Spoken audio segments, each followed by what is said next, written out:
Hello and welcome to another episode of our MLB show. I'm Jeremy Schooler here on Spanglish Sports World Zingo TV. Lots to talk today on about the MLB. Another big week across the league as teams have played about 35 games or so, and just all sorts of up and down. The Kansas City Royals, who had been one of the hottest teams in the league for weeks, for the first time all year into third place in the AL Central as the White Sox took over first place in that division. The Red Sox, after their 0-3 start where they looked horrible in 3 straight home losses against Baltimore, have now been 22-10, and they are in first place in the AL East, 5 ahead of the New York Yankees. This weekend, a great series between the Yankees and the Washington Nationals. Nice interleague series between former Cy Young winners as Garrett Cole and Max Scherzer facing off there. The Yankees taking 2 out of 3 from Washington. The Oakland A's, another team that had a bit of a slow start, who's now surged out. They are 21-15 now. They are jumped out to first place in the AL Central, despite they have a -10 run differential, and the second place Houston Astros have a +33 run differential. The Astros 43 runs ahead of the Oakland A's, but 2 games back in the standings, and that's the only statistic that really matters. The A's not the only team in baseball with a minus run differential as the first place New York Mets in the NL East, who are by far the worst of the first place teams. The Mets at 16-13 in first place, also a run differential. The NL East, I think, certainly surprising to many people. You know, one thing we thought was that most people did think that it would be a pretty close race in the division, but it has been a very close race, but it's also just been very subpar baseball as each team is playing below their capabilities, I would say, as the Mets in first place in the division with a record of 16-13, whereas the Phillies in second place at 18-17, and those are the only 2 teams above 500. 2 teams above 500, one by 3 games, one by 1 game at 17-17.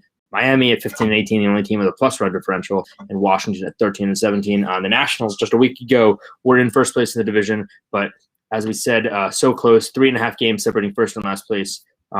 Absolutely the closest across for any teams.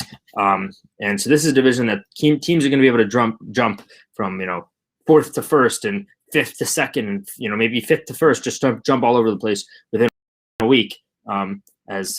Right now it's Mets, Phillies, Marlins, Nationals, whereas a week ago on May 3rd it was Washington, Philadelphia, Mets, Braves, Marlins. So Washington jumping from first to last within a week. The Mets jumping up 2 spots. The Braves jumping up.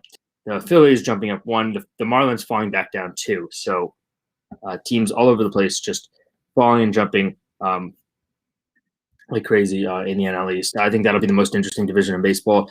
The division winner will probably have the worst record of any division winner, but they end up as the most interesting division in baseball. Statistically, it's around the league. We're looking at the OPS standings. OPS, of course, taking over batting average as more of a primary statistical percentage stat. My best OPS in the league, not surprising, 1.201. I mean, that is just absolutely dominant. JD Martinez for Boston. Of course, Trout. He got off to a bit of a rough patch a few weeks ago, but he's been on fire lately. 376 with a 488 OBP, a 713 slugging, good for that 1201 OPS. JD Martinez, he's been DHing pretty much full time for the Red Sox at 1.075. Chris Bryant, Jesse Winker, Ronald Acuna. I mean, some of the big names. Jesse Winker obviously standing out a little bit there, but Ronald Acuna, a scary moment for him as Ronald Acuna took a pitch off the hand a few days ago in the Braves weekend series.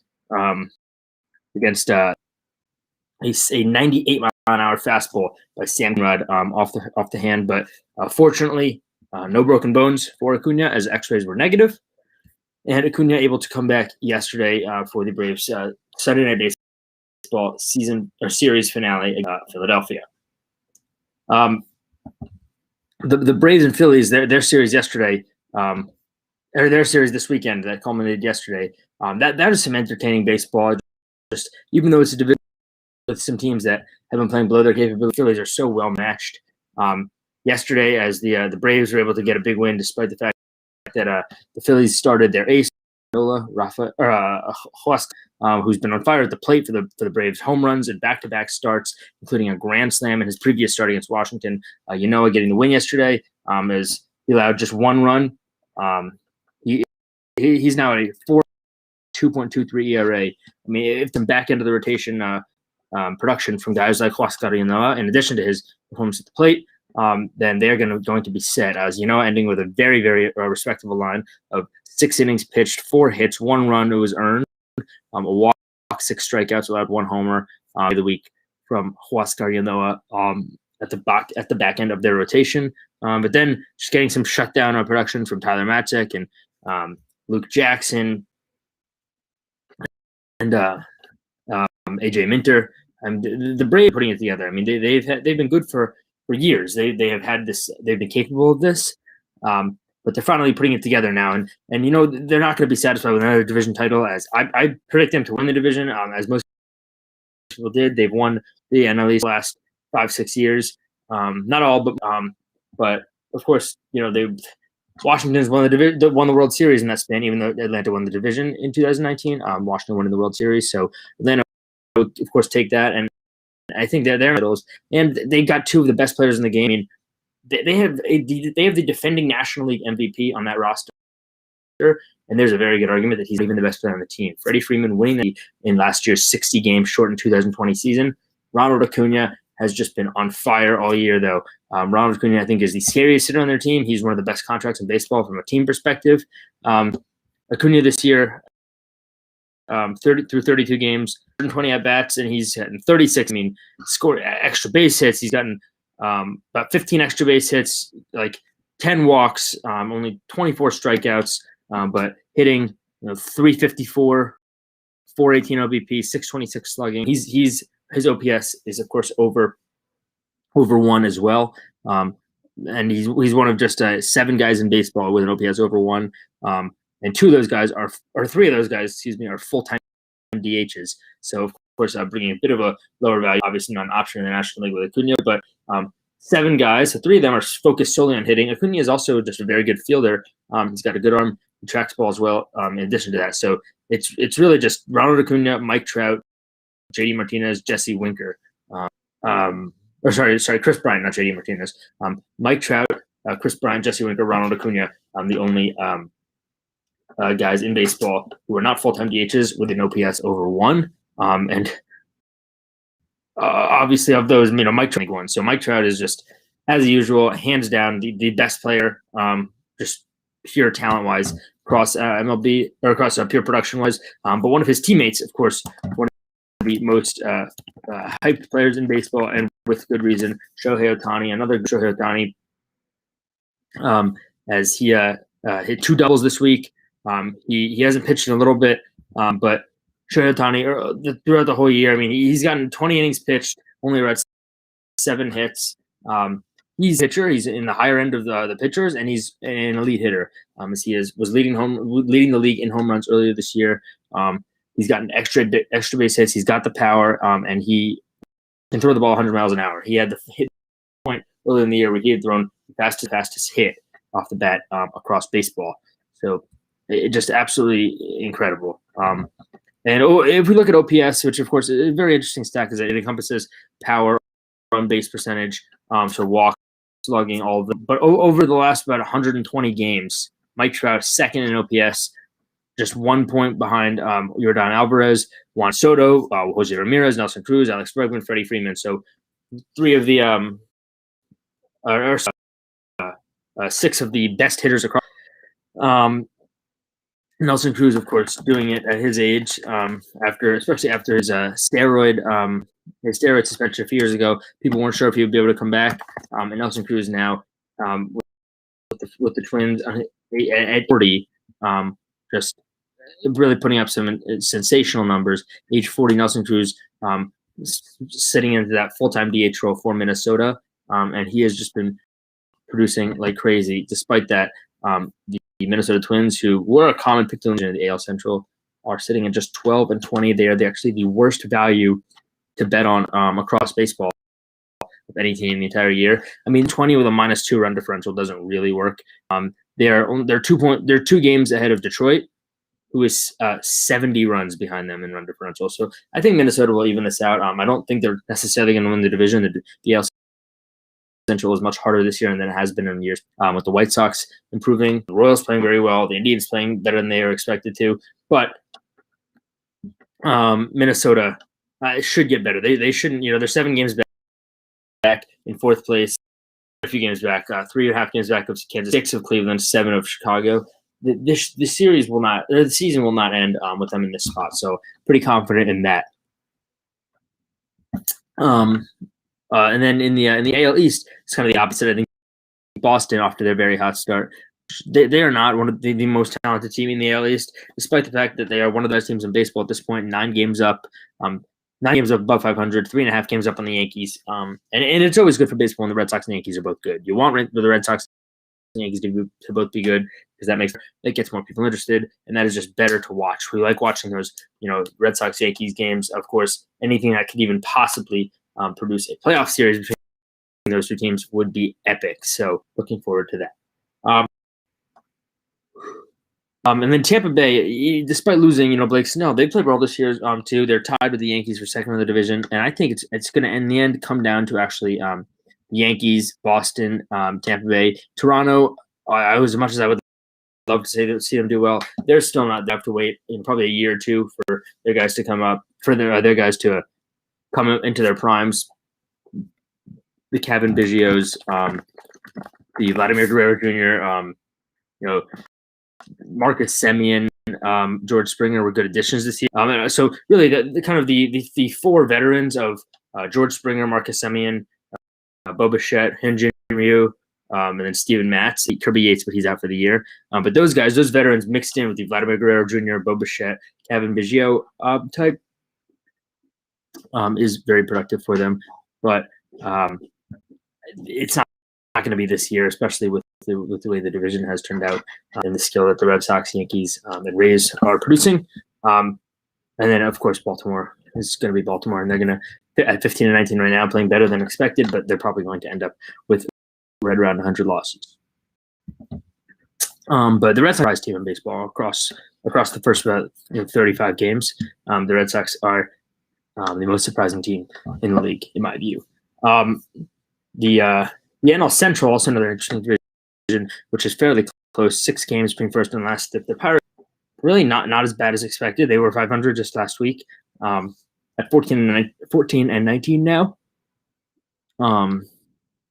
14-19 now. Only 2 games behind Cincinnati and 6 total behind St. Louis. The Pirates have been playing better, but this is another team that they won't be able to last all year with it. The Pirates also, like the Orioles, I think going to end up right around 100 losses. But the most surprising by far is everybody talking about, Padres, Dodgers competing for the division, but really it's not much of a competition. Like the Padres will win 95 games, the Dodgers will win like 105. 2 great teams, and they are 2 great teams, and they're probably going to finish in the division. But Cisco Giants in this tough NL West, 6 games up at 20-14. 6 games above 500, a game and a half above San Diego, 2.5 above the Dodgers, who shockingly, the Los Angeles Dodgers, at just 18-17, just a game above 500, with their plus 32 run differential, but still just shocking. 18-17. I mean that is not. They started the season. I believe it was 13 or 15-2. I mean, they were just on fire to start the season. They were on pace for like 125 wins. Not that anybody thought they would get there, but they were rolling over teams, and then now they've just sputtered so much over the last few weeks. Bauer actually coming out with his frustrations in this regard. Trevor Bauer describing himself as, quote, pissed. Trevor Bauer said, I'm pissed. I freaking hate losing. That's why I came here. We're not playing up to our capability. I'm mad. I'm not going to speak for anybody else. You can say it's early and there's no need to panic. And that's all true. At the end of the day, we're roll out the bats and balls and win baseball games. We're not sleepwalk our way to winning the division and winning the world. That's not how it works. You got to get out there and beat somebody every day. We haven't been good at it. We need to get better. So he's right. I mean, everything he's saying is very logically correct. But what are they doing? Dave Roberts, I mean, it feels like anybody could win, that 90 games with the roster that Dave Roberts was given. World Series last year, but just the guys in this team are too good to be 18 and 17. And I'm not saying fire Dave Roberts, but I am saying, they shouldn't be out of the this because, the Dodgers this past weekend in Anaheim, losing 2 out of 3 against Anaheim. Before that, got swept by the Cubs, lost the series to the Brewers. Every series they played in, going back to looks like April 19th and 20th, they split with the Mariners, and before that, won a series against the Padres. So May 16th to 18th, their last season series win. April 16th to 18th, their last season series win. But this team is just not playing well. They're not playing up to their capabilities. If you just look at their roster, I mean, it seems like an all-star roster. Just not that they've had everybody in all year, but obviously Bauer, Buehler, back of the bullpen, Kenley Jansen, Treinen. I mean, Will Smith and Austin Barnes catching, Gavin Lux, Max Muncy, Seager, Turner, Mookie Betts. It took us that long to even say Mookie Betts, the best player on the team. Pollock, Taylor. I mean, they've all just been playing. They're all set. They should be playing better. And it's not really an excuse for them not to. So the Dodgers, I would say Dave Roberts is not on the hot seat. I will not say he is. He's not. But if they're still around 500, 6-8 weeks from now, he should be. I mean, this is a roster that anyone should be able to win like 85 games with. So you think Dave Roberts would probably win 100, 105, especially with the addition of Bauer last season. And people, they won the World Series last season. They did it and they deserved it. But there are people who did it because of the 60-game shortened season. Not saying that's true. That shouldn't happen. They did win it. But Dave Roberts has got to prove that they can make a run in a real season. Because the season before that, they lost to Washington in the first round, which shouldn't have happened either. They lost that game at home, Game 5 at home on a go-ahead grand slam by Howie Kendrick. This team is too good for that, and if the Dodgers are still in this spot where they're, right now they're 2.5 games behind San Francisco and a game and a half behind San Diego. If they're still around there in like 6-8 weeks or so, but a month before the All-Star break, then changes should be made in Los Angeles. But that's also not to discount the Giants, because the Giants played very well to be in the first place at this point. I think what has been very underrated for them is the return of Buster Posey, who was out all of last season. All of last season. He's back. He's the team's leader. Buster Posey, a 33-year-old, 3-time World Series champion. He's been the rock back there, and he's been playing very well for the Giants. And Posey, it's for somebody who's still catching and who doesn't have the option to DH. He has been one of the more productive players in baseball. If you factor that in across the league, Buster Posey, especially this year, after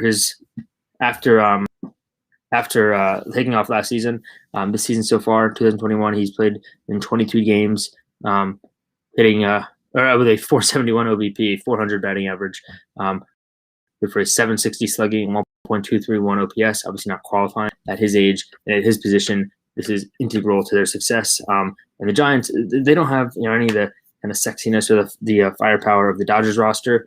But the Brandon Belt, Brandon Crawford, Ivan Longoria, these guys, Tauchman from the Yankees, Mike Yaz in the outfield too. This is a team that's a scrappy bunch. They've got some pitchers that they're probably not deep enough, but the Tyler Rogers, Alex Wood, Matt Whistler, like Johnny Cueto, like Kevin Gausman. This is the back end of the pitching staff, the rotation, and the bullpen, producing very well for the Giants, and they should stay in it for a while. I don't think they're going to hang in at the end. I'm still going to predict Los Angeles to win the division. I still think it's going to go Dodgers, Padres, Giants, D-backs.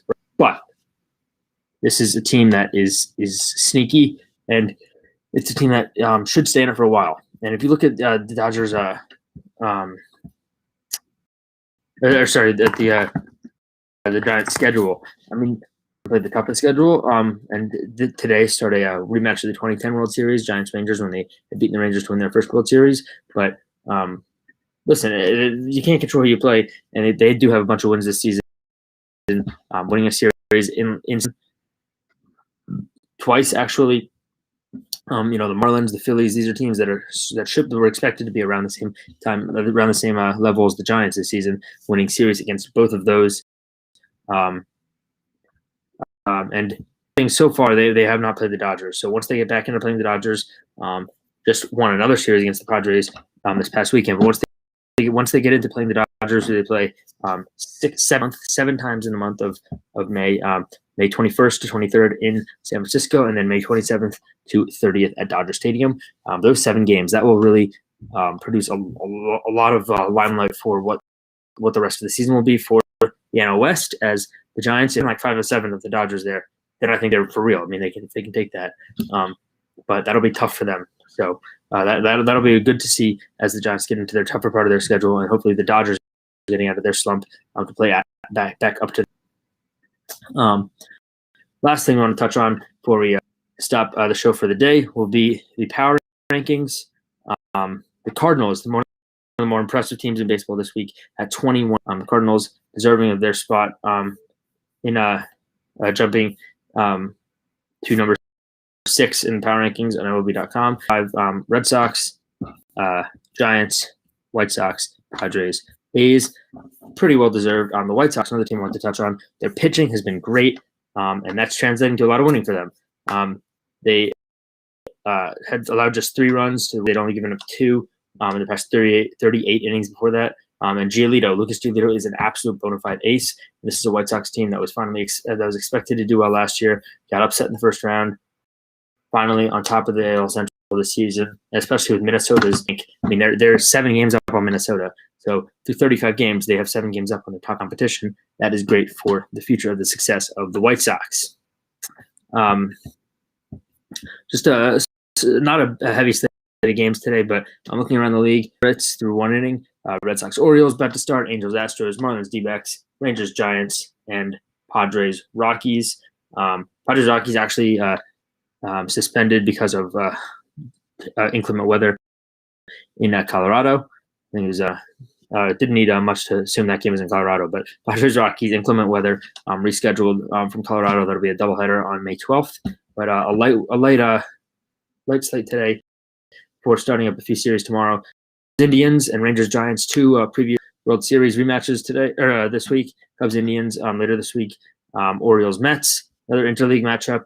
And Mariners, Dodgers, the 3rd interleague matchup. But everybody getting underway this week. In our series, remember we do watch 4 this week and 1 to forget. The series to watch this week will be the Cubs and the Indians, and the series to forget the Royals and the Tigers. That'll do it for. I'm Jeremy Schooler, Spanglish Sports World, Zingo TV. We'll see you next week, same time, same place, at 6:30 here for MLB Round the Bases. Until next week, we'll see ya.